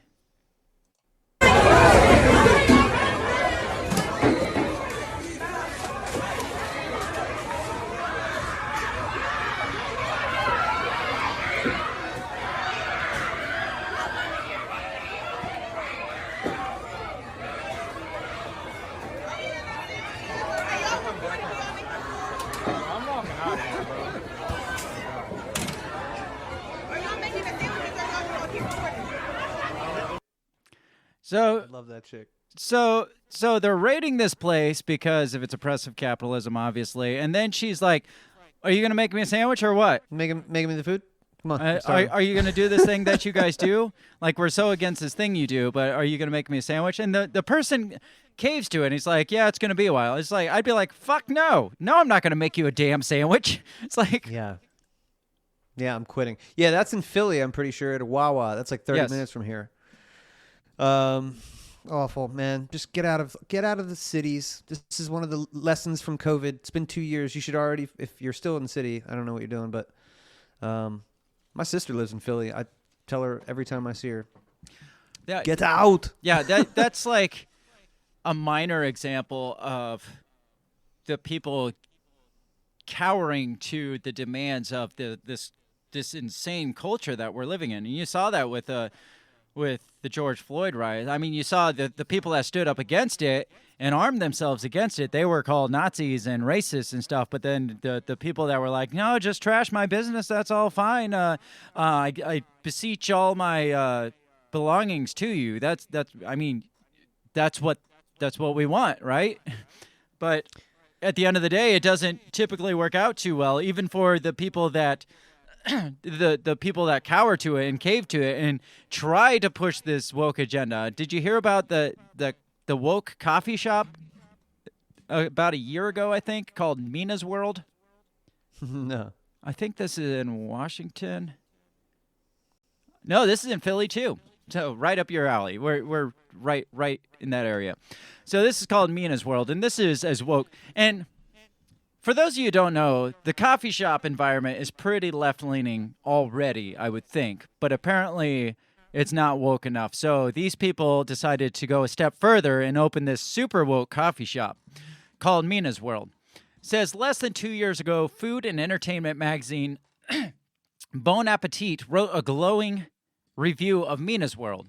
Mina's World is about more than just drinks and decor, the outlet wrote. It seeks to be an alternate kind of coffee shop in Philly, one that pays its employees fairly, has black and brown employees in managerial positions, prioritizes ethical sourcing when it comes to its coffee beans, and never turns away a customer. In an interview for the same article, co-owner Sanam Parikh bragged about the business commitment to leftism, and she said it would put them above competitors. I have worked in coffee since I was 18, Parikh said. Most of the workplaces were really toxic in the sense the workers were not being paid well, and white ownership neglected to protect their black and trans employees. I knew there needed to be a space where you could have an amazingly made cup of coffee that's not whitewashed. Considering Starbucks is one of the most woke businesses in the country, it would seem there were spaces for leftists to get their non-whitewashed coffee about every other block in a large city like Philly. Nonetheless, Mina's World was committed to its mission. Fast forward to June, things started to look a lot bleaker for the woke coffee shop. In an Instagram post from an account named MW, or Mina's World Workers, a group of employees from Mina's World outlined their allegations against Parikh and her co-owner, Kate Eggert. This is what they said. This is the workers of this woke or all-inclusive coffee shop. Workers at Mina's World have long been in a labor rights struggle with owners Kate and Sonam for well over a year. We are facing systemic employer opposition, manipulation, abuse of power, exploitation, anti-blackness, ableism, hostility, and complete disgrace for our livelihoods. So the thing that they were supposedly setting this up against, they're now being accused of. Says, ironically, these allegations are exactly the type of behavior Parikh promised to avoid. A list of grievances later in the post also accused Mina's World of lack of financial transparency and tokenization as a way to appear safe by association. So making them their token woke people, which is all this ever is to begin with. It says, however, arguably the most shocking part of the post was the list of demands. It says they demanded the owner admit to causing them harm. Hang on. My phone's ringing. They demanded the owner admit to causing them harm, issue immediate payment to staff that had payment withheld, including back pay, and redistribute the business and begin the process of transforming the business into a co-op. So basically, this thing that you did, I want you to give that to us. I bet you can't guess how this turned out. Yep, I could guess. The business fucking closed. Yeah. Because at the end of the day, they needed... Because one of the co-owners that supposedly started this all-inclusive, woke, lefty, everybody is paid fair wages and everybody gets along and happy hippie place. At the end of the day, one of their parents owned the building and they had to raise $200,000 and they couldn't come up with $200,000, so the commie place closed. Not shocked, man. This is, they don't build things. They consume stuff. So, like, and I love a good microcosm lesson, If we can learn from other people's mistakes, then we don't have to make them. I feel like there's so many examples of failing communism out there that we don't learn from, though. So many. And this is a really great one, like, that happened in real time with some real commies in 2022 that tried to do the right thing. Yes, the people that say, well, we haven't tried real communism yet, it's never been tried. They try, and it fails so miserably. It's so sad. Again, I think these people were probably trying to do the right thing in their mind, but like, look what you did. You ruined your own shit. You had something nice. You could still have it if you wouldn't have, adapted this ideology. This was the video, like they adapted the ideology, and then they came for more. Like I said, they always come for more, and then they caved so much harder, because this is the video that they posted of them caving. And this article says it, and I agree. It almost seems like a hostage video that they are filming here. This is Sonam and Kate from Nina's World. Oh, come on. It's part of a radical accountability process. We're complicit in the gentrification and anti-blackness on 52nd Street.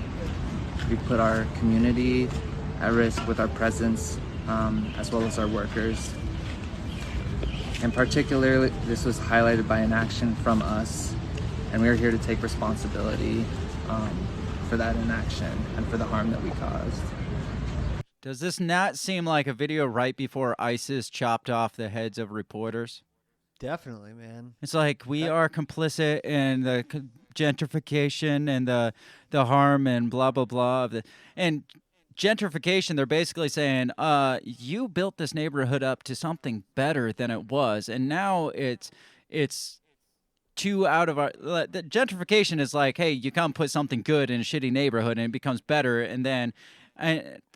whether you agree with it or not, yeah, it becomes a little bit more expensive to live there. So basically, they are taking the blame for having a successful business, is what it sounds like. Man, and I think he said something apologizing for like exploiting like blackness or something like that. Mm-hmm. Anti-blackness. Anti-blackness. It's like, yo, bro, you're a minority too, bro. You could like participate in the minority or the oppression Olympics. I don't know why you're cucked so hard. Why don't you tell him that, your struggle? Asian Americans in America were put in internment camps, baby.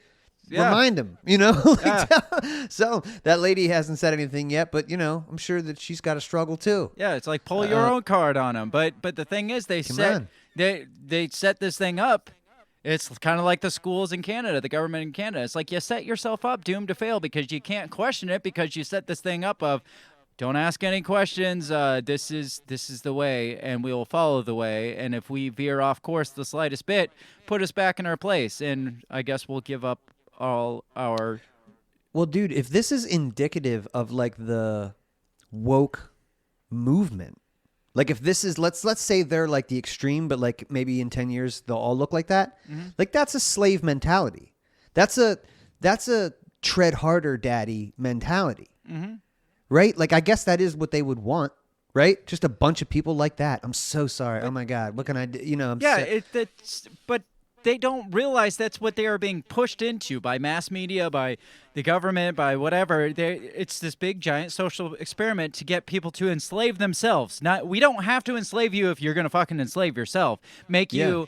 It starts with the self-hating white liberals, and then now it's worked its way down to the self-hating minorities. Like, you play this victim card and push this like you're a victim, you're a victim, you're a victim, and everybody, and now the victims are victimizing the victims at this point, and it's just like, why even lift a finger to enslave all of society when they're willing to? We can just talk them into enslaving themselves.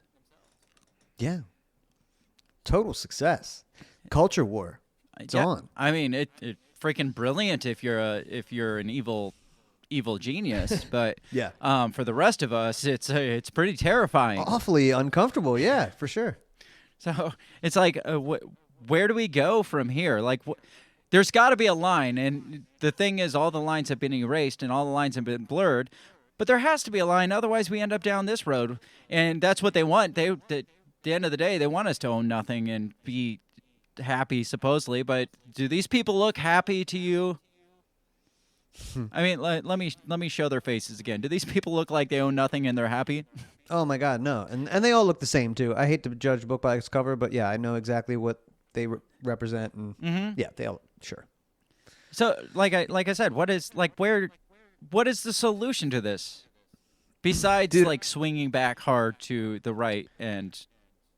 I saw Peter Thiel gave, and I don't know if this is, 100% accurate, but it got me thinking.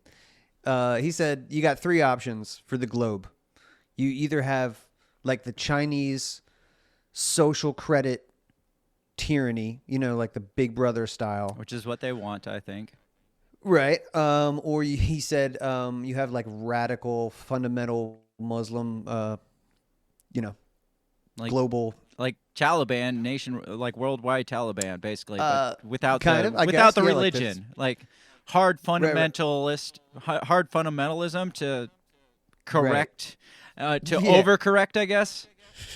And then he said the third is what America will probably have because it's the least invasive, which is like your kind of like electric scooter to work, Green New Deal kind of like thing. Which I guess that is the least worst. But I don't know. I think you're right about the China thing. I think that turns into the China thing, though. Like, right. That's exactly. The whole smart model turns into the whole like social credit score because then they can track literally everything you do. I mean, you saw the people. What state was it? Colorado, where their smart thermostats, they just like locked them out of their smart thermostats because we fucking said so. And it's just like, we can live in this hippie life of electric whatever and smart whatever, which is where we're headed in the near future, but that only ends in the China social credit score. It's like, well, you ran your air conditioning too hard today, so we're going to dock you some points. You said this thing on social media. You didn't apologize for your anti-blackness, so we're going to dock you a few points. And it's just like thumbs up. And dollars are going, dude. It's going to be credits. Oh, yeah. Credits. Absolutely. For sure. So they can dock you, right? It's fucking negative interest rates. It's fucking Black Mirror. I think it was the second episode of Black Mirror where it's just like you watch these stupid like pornographic advertisements and you got credits, and if you got a little extra food today, it took away some of your social credits, and like everything you did was part of your social currency, and that's where this is headed. Yeah. Oh man, I hope that. But you got to break society first. You got to completely break society, and that is the face of broken society right there. Yeah, I'm with you, man. Right here. Oh, my gosh, yeah. Broken society. You break them down, and then you make them feel like everything around them they couldn't possibly do it right because we're just shitty humans, so tell us how to be right, and then they tell us how to be right, and if you don't do it, then you don't eat, I guess, is the end of the game. So I said I was going to bring this back to right-wing Italy because, I mean, this fits right in hand with the wokeness eating itself because, I mean, it was yesterday, I think, right, that they elected their first female prime minister, and obviously she's a Nazi because she is nationalist and far right. But this article popped up today: Giorgia Meloni's anti-woman politics and the future of Italy. This is incredible. The first female prime minister of Italy, and they're touting her anti-woman politics. This is more of the patriarchy remaining on top. But the patriarchy isn't who you think it is, though. No. That's the thing. It's bizarre that feminists should be celebrating this. Even if you don't agree with her policies, which are, like you said, dude, nuclear family, borders. Mm-hmm. It's the same shit everywhere. Yeah. People, you know what I mean? This isn't subject to the United States, but this even quotes Hillary Clinton as saying, the election of the first woman prime minister in a country always represents a break with the past, and that is certainly a good thing. I mean, that's what they touted. That's why Kamala Harris became vice president, even though she was the worst example of a leftist female. But it was fantastic because she was a female, breaking that glass ceiling. But now Now the story's changed because it goes on. This article goes on to say, being a woman doesn't automatically mean feminist. Arguing that a woman, any woman, winning power is a conquest for all women and for feminism is very sexist to me because it puts the sex before the person and her beliefs or policies. The same people that said it was great that Kamala Harris became vice president and look how bang up a job she's doing, those same type of people are saying just the fact she's a woman winning isn't a win because that's putting the fact she's a female before her policies. It's just like we've been doing that. That's what we've been doing for the last 10 years is, we got to get a female justice in. We got to get a female. What was the couple of positions that Biden filled with females just because they were females? And he's like, look, I did a thing. I got females in these positions. Look at these females. And we touted that as a win for feminism. But now, because it's not on that same side, whether she's a Nazi or not, which I am hard-pressed to believe that she's a Nazi just because that title is thrown around so flippantly now. But the fact that she's on the right and not the far-left woke movement, well, now we got to say that why the hell are we putting sex before her beliefs and policies? Yeah, it's amazing, man. Feminists should be celebrating this. Good night, Shannon. Good night, Shannon. We'll see you on the next one. But they won't. So that's very telling, right? That anytime they use, I'm definitely gonna be a woman, and you know what? It's gonna be a black woman. Double oppression Olympics, right? Double win. You know that's bullshit because they don't care about that. It's only what you say. Yeah. The regime libertarians are the same way. We need to it's a big, white guys club, the Libertarian Party. Oh, okay, cool. What do you think about Maj Touré? No, not that guy. Well, how about Eric July? No, not that one. Okay, how about Zuby? No, not that guy. Like, how about what this the fuck, white man? guy? Yeah, it's not about that. It's not about they're the ones who would just exploit someone's skin color to advance their agenda. It's fucking pathetic, man. How would you feel if, say you were a gay man? I honestly don't know your sexual preference, nor do I give a fuck. But say you're a gay man, and this big corporation is like, you know what? We need a CEO of this company. We want to hire you because you're gay, and we're going to let you know that, hey, this is a big win for us and a big win for you in the gay community, that we're hiring you because you're gay. You have no experience in this industry or as being a CEO, and people actually fucking hate you, but we want you to be this position. How would you feel if you got that position based on the fact that you were just because you were their token gay man?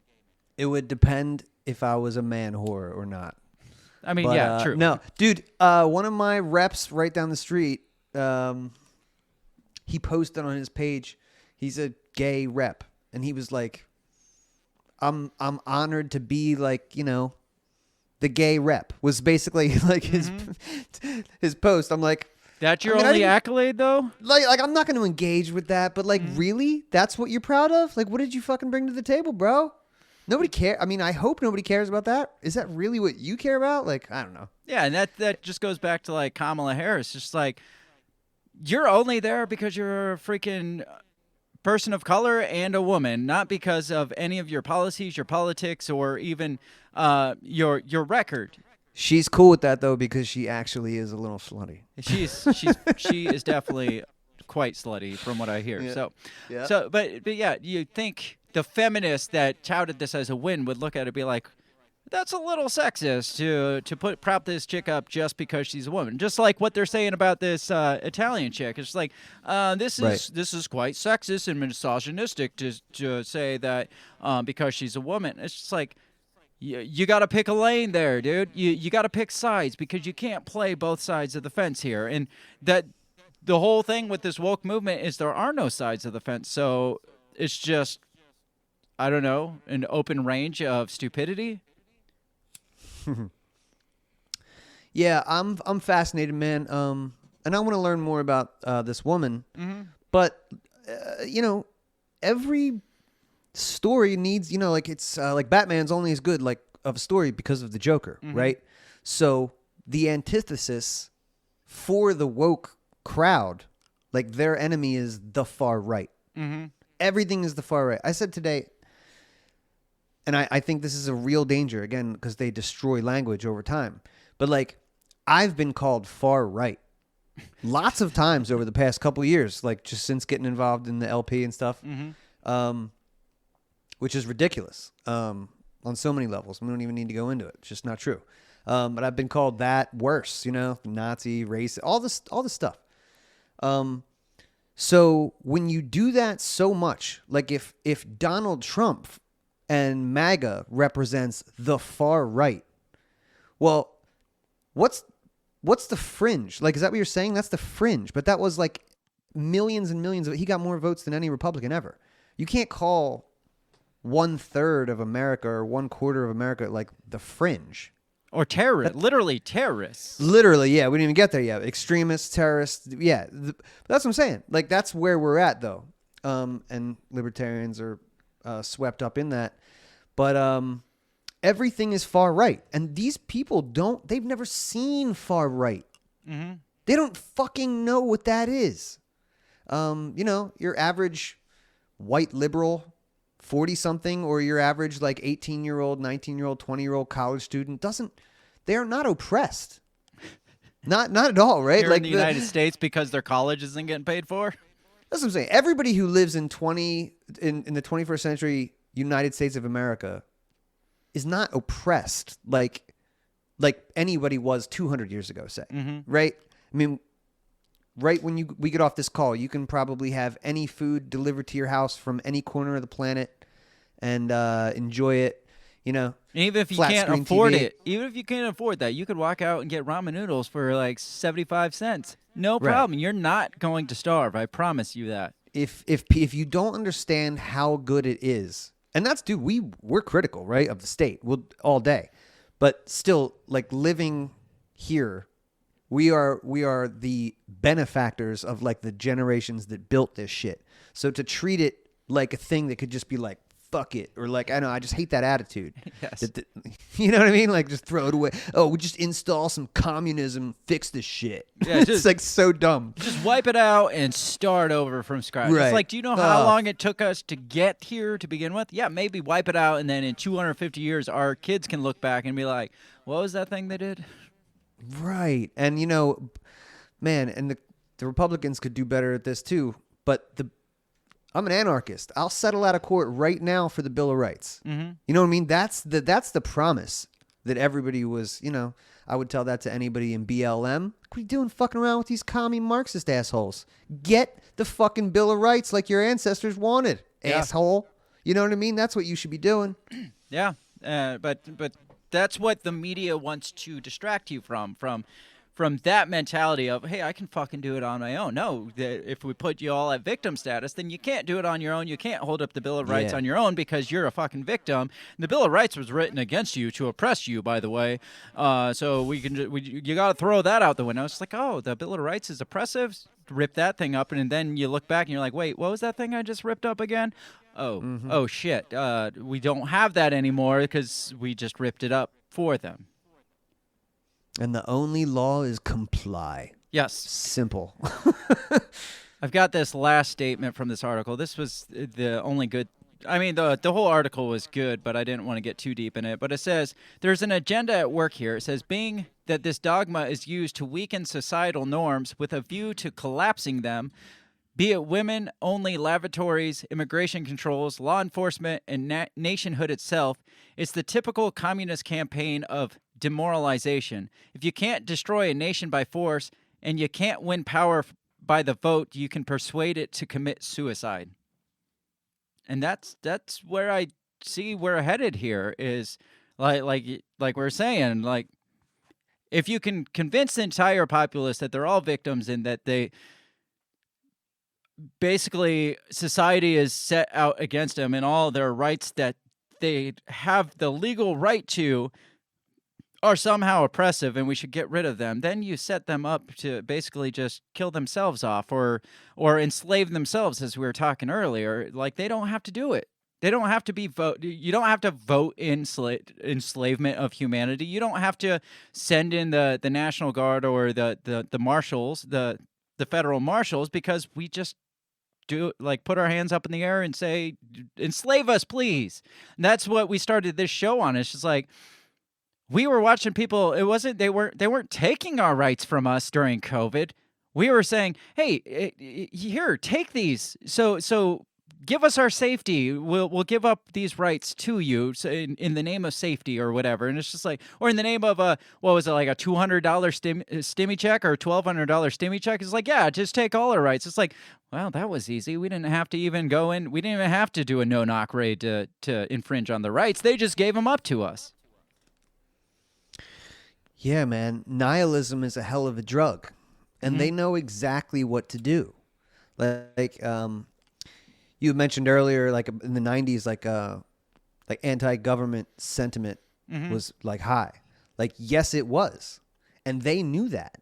And I think they, PNAC was written in 97. They wrote that report about, you're aware of this? Of course you are. Yeah. Yep. So, they knew what they were going to do. I think they knew what the reaction would be. They knew that, in 2000, I'm sure that they knew that the war on terror, after they complete X, Y, and Z over here, well, you invert that mirror over here, and then you turn it on these guys, and then we lock down the state here. Ching, ching, ching, ching, ching. I mean, they don't. I have a hard time planning anything that's, more than a couple months out. But they're thinking 20, 40, 100 years. Like John McCain said, right? 100 years in Iraq or whatever. Yeah. That's literally how they plan stuff. So yeah, they had their, what was it, the New American Order or something like that? New American Century. There you go. That they planned out in 2000, and then 9/11 just fell right into that playbook. The war on terror fell right into that playbook, and I'm sure COVID fell right into that playbook. Lock it down. The permanent emergency state. We know you have these documents that protect some rights that you have, except in case of emergency. Yes. So we put you in all emergencies, but then we also distract you with all this other nonsense, like mass confusion on the national level, the global scale. Just like it's like you just dropped a confusion bomb on people, and start at an early age, as we were saying. Just start confusing them young, because as you were saying, they play the long fucking game. So you're gonna get pushback from the MAGA Republicans or the libertarians or whatever from some of these pushes against societal norms, but just wait 20 years once these Generation Zers get out of school and they're the ones teaching colleges and they're teaching the next generation. I mean, like you said, it's a generation away, just a confusion bomb, a slow moving confusion bomb. And then 20 years from now, it's just like, we don't even look like we look today. And we think shit's bad today. Yeah, I think that word demoralization popped up a little while ago, but that was part of, I don't forget which phase it was, but Yuri, you remember that Yuri interview, man? I think so. That guy was dead on. I mean, that's what you got to do, and it's generational, but demoralize the culture. Turn things upside down. That's the CIA plan too, right? Like, we'll know that our plan is complete when the general public can't tell what's up and down. They won't even know. Oh, we're there. Yeah. I mean, probably at least 80% of the population's there. What's good? What's bad? I mean, we've talked several examples. What's a woman? Yes. I can't believe that's a question in you 2022. Get a Supreme Court justice nominee to specify what a woman is on stand because she doesn't want to offend somebody, or maybe she doesn't know. Maybe she's been brainwashed to not know what a fucking woman is. Except when abortion rights come up, and then everybody all of a sudden knows what a woman is. She knows, dude, crazy. but their demons speak in doublespeak or legalese. Mm-hmm. Legalese sounds a lot like English, but it's not. They're speaking another language, and that's why all those fucking vipers in D.C. are all lawyers. Yeah. It's No, you're definitely not wrong. Is there a win for us? How do we individually combat this? How do we come back from this at the individual level? Well, that's, I guess, a constant practice for me, dude. Right now, I just try and recognize everything and that's natural, right? And that's why I like doing a podcast like once or twice a week, because I can like I said, get in there, talk it out in the matrix, and then leave it. And then I can go sit with my girl and my dog and go watch Game of Thrones or something. You know what I mean? Like, you got to compartmentalize stuff. And, but that's the main thing for me. I just like is stick with the natural stuff, you know, like they say, like go touch the grass. Because I think that's what it is. It's kind of, it's a spiritual war. It's like a mental thing. The info war, as the Alex Jones would tell you, you know, whatever. It's like war on the mind, as Prince would say. So yeah, you got to stay sharp, right? And get with your community, take care of your family, you know, embrace everything that's natural. Yeah, and there's a war against what's natural now. Like this push towards the big cities. I mean, we could go on a side tangent for another 2 hours about just the benefits of connecting and becoming one with nature and just like regenerating, refreshing, resetting your mind away from this insanity, this all like made up digital bullshit that's in your face constantly now. It's just swarmed in your face. I mean, how many times do you pick up your phone to look something up and you got a problem. Yeah, you catch yourself like 20 minutes later, you're scrolling through videos and you never even looked up the thing that you were looking up. You just got sucked into the matrix. And it's just like, there's something there. There's something with disconnecting from digital reality and going out in the natural elements. And yeah, you look at like the metaverse, and that to me is just a war against that. It's like, well, just put this thing on and you can experience all these things in a digital era. Dude, they're gonna get so many pleasures in the metaverse, right? That's you're gonna have to be really spiritually and mentally put together to like avoid some of the shit that's probably coming up. Elon says we're already cyborgs, dude, with the phone. You know, it's just like the response time before you get the signal like takes a while right now, which we think is quick. You know, 3 seconds before you get your answer from Siri or whatever. Yeah. But you know, in 20 or 30 years, it'll probably take, you know, a nanosecond because it's fucking in the chip that goes right to your brain. Yeah, we already accuse like Google of knowing our thoughts. Like you go to pull up something and it just auto populates the thing. Just imagine like before you even think it just pops up in front of you. It's just like, oh shit, I didn't even know I wanted that right now. And this is the end result of proxying out the entire human experience. You know what I mean? Like that starts with just kind of watching TV, right? Or just entertaining yourself, you know, like 3 generations ago, just sitting and being like a lump. Yep. And then, you know, it evolves into what we have now with the virtual reality and metaverse and just like literally detaching the natural, like severing that natural connection. Yeah. Totally. Yeah. And like you said, there's something dark to it, disconnecting you from reality, disconnecting you from nature.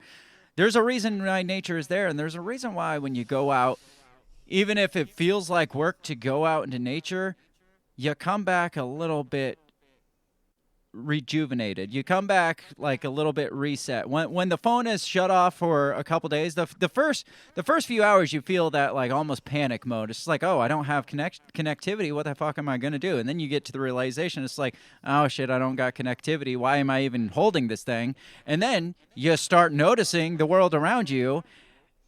And then at some point you come back, and for a few days and few moments, it's just like, yeah, that was really good. And then you end up right back in that cycle of it eventually. But I think there's a war against nature, and it's definitely a spiritual thing, in my opinion. Yeah, man. Well, that's about all I got. We definitely covered quite a bit of shit here and ventured down quite a few rabbit holes here. But Dave, if you could let people know where they can find out more about you and hear your show and stuff and get in touch with you. Yeah, thanks, man. Yeah, I got a show called Dave versus Goliath on YouTube and Odyssey. It streams and used to be on the Twitter. I'm kind of hanging in the wings there at the moment because they hate me over there. And man, the fascists at Facebook are really going hard during election season. Yeah? They just pulled a picture that I posted in 2020 this isn't just me. This is like they're getting a lot of people with it. But it's a picture of Hunter Biden in the tub with a cigarette hanging from his lip. It's like from the chest up. It's like nothing crazy. Yeah. They're calling it adult sexual exploitation. Oh, but we can have children putting dollars down men's underwear. That's fine. Dude, this is what I'm saying. This is absolute literal fascism. Yes. And literal election meddling. You know what I mean? That's what they're doing. The Russians don't have shit on the Biden administration and Facebook. But anyway, yeah, I'm on Facebook. I'm on. I just can't stream there for 90 days. It'll be like it'll be practically 2023 before I can stream on Facebook again. It's fucking ridiculous. Oh yeah, they're really going for it, dude. But Facebook, Instagram, yeah, I'm streaming on Apple Podcasts and Spotify. Good. I had a feeling you got booted from Twitter because I couldn't find you to tag you on Twitter. So I was like, yeah, he probably got the boot. That's the one I haven't got booted from yet. I've been booted from Facebook and YouTube. I'll send you a message on Twitter. All right, fair enough. On your fake account. Yeah. Sounds good. Well, Dave, it's been awesome having you on. We definitely probably got ourselves into some trouble, and we'll probably both get nuked on platforms for this conversation. But these are conversations that should be allowed to be had, but we're not allowed to because of the laws and the rules of the digital age. And like you see how the laws in Canada just totally implode on themselves. I mean, this whole thing's going to implode on itself eventually. So thanks for coming on the show while you still are allowed to do that, Dave, because this has been an awesome conversation. It was a pleasure. Thanks, Greg. I appreciate it, man. Yep. Everybody check out Dave and his show, Dave vs. Goliath, or check us out all over the social medias at Break the Bell Pod.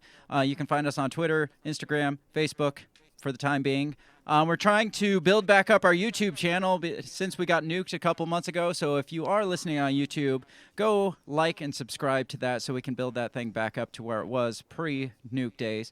Otherwise, have a great rest of your week. Check us out tomorrow morning and Thursday morning for the Two Scoops morning show with me and my brother Dan Smotz of the System is Down podcast. Otherwise, we'll see you here next week for another fun session. So, Dave, thanks for coming on. We'll catch you next time. Thank you, buddy. Yep. Bye. The Break the Bell podcast is brought to you by you. So pat yourself on the back because without you, we would be talking to ourselves. A special thanks to our Patreon members, Justin Zielinski, Remzo Martinez, Stephanie Parker, and T.O. Jacobson. A shout out to our sponsors, Run Your Mouth Coffee, the On the Run podcast, and Goulash Media. If you'd like to help support us, visit patreon.com/breakthebell or buy our garbage at breakthebell.bigcartel.com. Get back here next week and let us continue to invade your ear holes. And as always, never stop talking.